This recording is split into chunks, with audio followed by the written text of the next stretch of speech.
Mga kalingap, tanong ko lang, totoo ba na nasira ang bahay ni Viancy dahil sa hagupit ni Bagyong Uwan? O baka may hindi lang talaga na ipaliwanag ng maayos? Bakit kaya biglang may nagsasabing fake news daw tayo? Fake news ba agad kung nag-react lang tayo base sa sinabi ng taong mismong nakascout kay Viancy? Hindi ba dapat alamin muna ang buong istorya bago manghusga? Ang sinabi ni Dr. Love.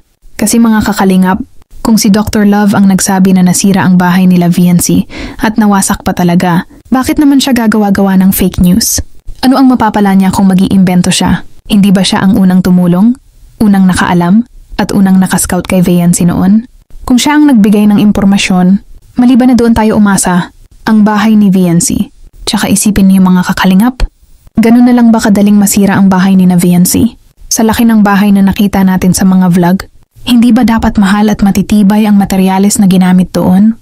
Matibay ang haligi, solid ang pundasyon at maayos ang bubong, hindi ba? Kung matibay ang pagkakagawa, kung malaki ang bahay, kung maayos ang pagkapundar, kung may masisira man, hindi ba dapat napakaliit na parte lang? Gutter lang ba ang tinamaan? Bubong lang ba? Isang sulok lang ba ng kisame? Normal ba na buong bahay ang masisira? O baka naman maliit lang talaga ang tinutukoy ni Dr. Love? At nagkaiba lang tayo ng interpretas bakit hindi nadala o nakontak si Viancy.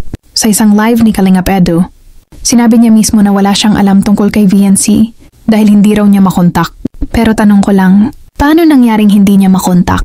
Wala ba talagang signal sa lugar? Nagpalit ba ng number? May emergency ba? O baka talagang hindi lang sila nagkakaabot?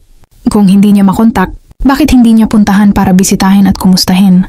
Normal ba iyon lalo na kung may usapang nasira ang bahay? Bakit hindi siya makadalaw?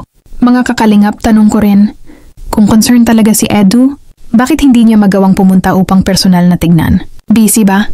May dahilan ba? O talagang wala lang talagang update? Conclusion, si Kalingap Rob ang may final na sagot. Kaya sa lahat ng tanong natin ngayon, isa lang ang malinaw. Sino ba ang may final at totoong sagot? Kung ano talaga ang nangyari sa bahay ni Viancy? Si Dr. Love? Si Edu? Ang mga commenters? O tayo? O baka naman, tanging si Kalingap Rob lang talaga ang makakapagsabi ng buong katotohanan. Siya ang may pinakamalawak na access, pinakamalaking reach, at pinakamay kakayahang mag-verify ng sitwasyon dahil sakop niya ang buong Kalingap community. Hanggat hindi nagsasalita si Kalingap Rob, puro tanong lang ang meron tayong lahat. At dun muna tayo dapat kumapit. Kaya mga kakalingap, kayo na ang humusga. Ano ang tingin niyo? Comment niyo sa baba para pag-usapan natin ng maayos. Anong masasabi niyo tungkol dito mga kalingap? Comment down below. Ingat palagi. And to God be the glory. Yung gamit namin generator nakapanood na lang ng 8C. Basta ang bahay nila Viancy ay nako. Nakakalungkot. Nakakalungkot ang bahay ni Viancy guys. Ano nangyari sa bahay? Wala na, wasak. Wasak na wasak.